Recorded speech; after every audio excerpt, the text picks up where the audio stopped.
LeBron, I'm not asking for much, Savannah said, voice soft but firm. Just one more year. Then come home, for real. LeBron froze, still holding his duffel bag in one hand. He had just stepped in, still wearing his travel shoes. The post-game flight from Denver had landed late, and his legs felt like they'd been through war. But Savannah's words cut through the exhaustion like a buzzer beater, slicing silence. She didn't raise her voice. That's what shook him most. I mean, at this time, she continued, walking toward the kitchen but stopping to glance back. You've given everything to the game. You can't give what's left of you to it, too. He placed the bag down slowly, not looking at her yet. He didn't know how to. Where's Bryce? He asked quietly, trying to change the subject. Asleep. He stayed up as long as he could. Said he wanted to show you his game highlights. You missed it again, LeBron. The sting wasn't in her words. It was in the way she said them. No accusation. Just tired truth. LeBron finally looked at her. Her eyes weren't angry. Just worn. From years. From sacrifice. From silence she held for too long. I'm not trying to take this from you, Savannah said gently. But I need you to see what this is taking from us. He nodded, but it was a numb kind of nod. Like someone hearing news they didn't want to be true, but already knew. She stepped closer now, placing her hand on his chest. One more year. That's all I'm asking. Then I want my husband back. The kids want their dad. Not FaceTime. Not game tickets. Just you. His heart beat harder under her touch. And for the first time, he didn't have a rehearsed response. No quotes. No, I'll think about it. No, let's see how next season goes. Just silence. Because deep down, he knew. She wasn't just asking. She was telling him. Not with pressure. With love. And love like that doesn't plead twice. He walked past her slowly, brushing her hand with his fingers. Made his way upstairs. Dropped his phone on the dresser and sat on the edge of the bed. No ESPN. No game recap. Just the faint hum of the air conditioner. A framed photo of Bronny on the wall. And the weight of a life that's always been about winning, but maybe now needed to be about letting go. He leaned forward, elbows on knees, and whispered to no one, one more year. The room didn't answer back. You ever notice Bronny never asks me for help with his shot? LeBron muttered, staring at the ceiling. It's like he already accepted, I'm not around. Savannah didn't answer right away. She just looked at him, not with pity, with that same quiet strength from last night, the night she asked him to come home after one more year. He rubbed his forehead, eyes half shut. I watched him play in Chicago last week from a damn hotel room. And when he hit that game winner, I yelled so loud the guy in the next room banged on the wall. He chuckled, but there was no joy in it. Bronny didn't even know. Didn't text me after. Just posted the clip. Savannah finally spoke. He's not mad at you, LeBron. He's just grown used to you missing things. Those words hit harder than anything he took in 20 seasons on the court. His mind drifted, images flashing like old film reels in his head. Bronny in his first game, barely taller than the ball, looking into the crowd for his dad. But LeBron was in Miami, prepping for Game 6. Bryce at his school play, staring at the curtain with a nervous smile, and LeBron watching from an iPad between film sessions. Moments missed. Smiles unseen. Applause unheard. Just one more year, Savannah had said. But LeBron was starting to realize it wasn't just one more year left. It was 1 year to fix what he could still save. I played through a torn groin, he whispered. Wrapped it tight, shot at my body, and dropped 30. I had fevers, migraines, bruised ribs, and still played. But somehow, missing my son's birthday felt worse. He stood up, walked to the window. LA's skyline blinked in the distance, but his focus wasn't there.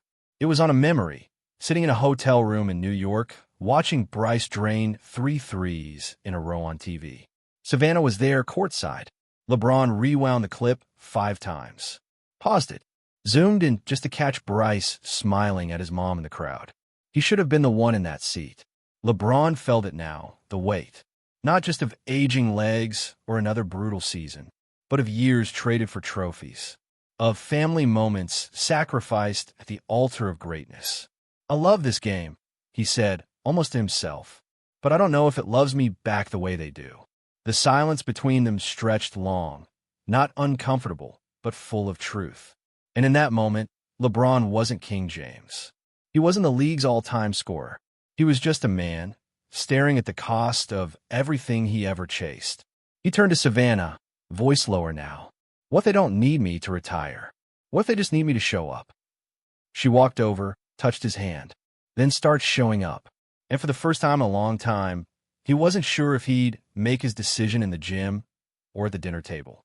I don't know, man, LeBron said, tying his shoes slowly. This all used to feel like everything. Now, it feels like just part of it. Anthony Davis didn't say anything at first. He just kept rolling the foam under his hamstring, stealing glances at his friend between stretches. The locker room buzzed with noise, young guys laughing, music blasting, rookies play wrestling near the showers. But LeBron? He was quiet, watching, distant. I saw Bronny's dunk last night, AD finally said. That boy's coming, man. LeBron smiled, just a little. Yeah, and I wasn't there to see it. The words dropped heavy, even with all the noise around them. For 20 years, LeBron had made locker rooms his second home. But today, it didn't feel like home. It felt like something he was just passing through. He looked around. Max Christie joking with the equipment guy. Austin Reeves FaceTiming his girl. The energy was familiar, but it didn't belong to him anymore. It belonged to them now, the next generation. The ones with legs that didn't need ice every night. You good? AD finally asked.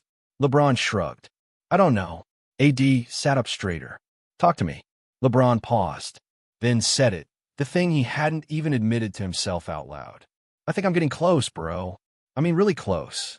Savannah wants me to give it one more year. And part of me agrees with her. That hit harder than any loss. AD blinked, processing. He'd heard the retirement rumors, like everyone else. But hearing it from LeBron's mouth? It didn't feel real. You saying next year's it? He asked softly. LeBron didn't nod.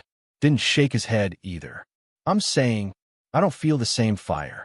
I still love the game. But I'm starting to love other things more. Family. Time. Peace. There was silence between them. The kind that didn't need to be filled with cliches or encouragement. Just truth. LeBron leaned back in his chair, his gaze on the ceiling. I missed Bryce's game last weekend. And the crazy part?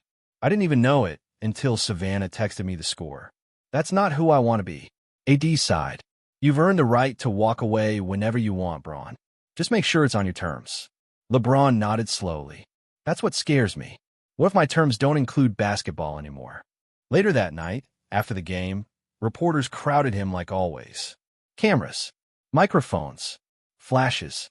A voice asked from the crowd, LeBron, how many more years you think you got in you? He looked at the reporter, then at the cameras, then past them, as if searching for an answer outside the arena. There was a pause, then a small, tired smile. I guess we'll see, he said quietly.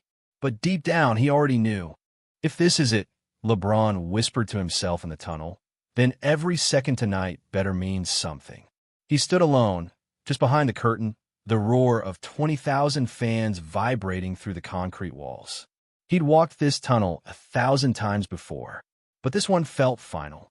Not sad, just heavier than usual, like his feet weren't walking to a basketball game, but toward a memory he was about to live in real time. He glanced up at the rafters, banners, history. His fingerprints were all over this franchise. But tonight, his eyes weren't chasing legacy. They were searching for something quieter, something personal. The announcer's voice boomed, LeBron, Jaya Ames. The crowd erupted. It always did. But tonight, the sound didn't fill him the same way. It echoed inside his chest like a drum that knew its beat was almost done. From the jump, he played like it mattered. Not for stats, not for headlines, just presence. Every dribble had purpose. Every pass had care. Every shot, whether it fell or not, carried something deeper. First quarter, he sank a fadeaway jumper, turned to the sideline. There they were. Savannah, Bronny, Bryce. All three in the front row, hands clapping, eyes locked on him. He held their gaze for a second longer than usual. Third quarter, he took a charge. Crowd went wild. He winced, knees groaning. But he got up with a grin. Looked at Bronny again. The kid nodded back, just once subtle. Like, I see you, Pop. Fourth quarter. Game tied. Timeout. LeBron walked to the bench, but didn't sit. He just stood there, towel draped over his neck, eyes scanning the crowd. He saw fans wearing jerseys from every era: Miami, Cleveland, LA. All pieces of him, cheering as one. MVP. MVP, the champ broke out. He didn't wave this time, because while they were celebrating the now, he was thinking about what came after. The game ended with a win. He didn't hit the game winner. Didn't need to. His presence was the pulse of the night. Cameras rushed toward him. Teammates hugged him. Fans shouted his name. But LeBron walked past it all, straight to her. Savannah stood waiting just outside the tunnel, arms crossed, eyes soft. No makeup, no media smile. Just the woman who's seen him at his lowest and still called him king before anyone else did. He didn't say a word. Neither did she. He just pulled her close, held her, tight, like he wasn't holding her for now, but for all the moments he'd missed before. Bronny and Bryce came over. No fanfare, no cameras, just family, just them. And as they stood there in that tunnel, the place where noise meets silence, LeBron didn't feel like a legend, or a player, or even a father trying to make up for lost time. He just fell home. The camera wasn't fancy. No ESPN crew. No bright lights. Just a quiet room, a worn-out iPhone, and the weight of 2 decades on LeBron's shoulders. He sat in his home gym, the same place he trained through pain, chased records, and pushed limits no one else dared to touch. Today it was silent.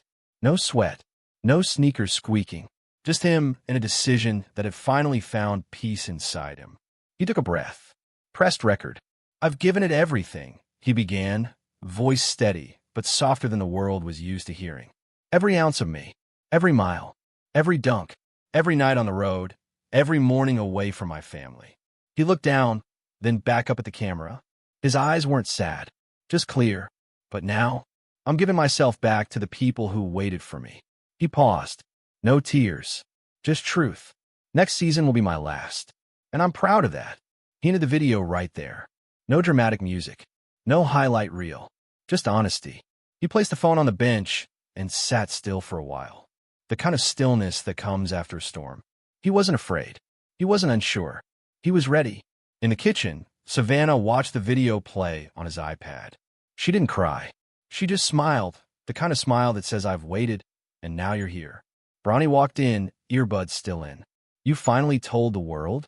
LeBron leaned against the doorway, arms folded, half smiling. "Yeah." Bronny chuckled, almost teasing. "Took you long enough." They both laughed, and in that laugh was years of missed moments, finally turning into new ones. Later that afternoon, LeBron stepped into a high school gym, not in uniform, not surrounded by cameras. Just jeans, a hoodie, and a man who looked taller than the arena, even with nothing to prove. He sat in the stands as Bronny ran drills. Watched Bryce shoot free throws. No trainer, no interview, just a dad, watching, cheering under his breath. Someone nearby whispered, "That's LeBron James." But he didn't hear it. Or maybe he did, and didn't care. When practice ended, his sons jogged over. "Hungry?" he asked. They nodded. All three walked out together, no security detail, no rush. In the car ride home, no post-game recap, no call from his agent, no pressure, just music playing low, Savannah in the passenger seat, and laughter from the back seat that felt more valuable than any championship ring. For the first time in years, he wasn't planning the next game. He wasn't icing his knees. He wasn't thinking about legacy. He was present. He was LeBron James. But more importantly, he was home,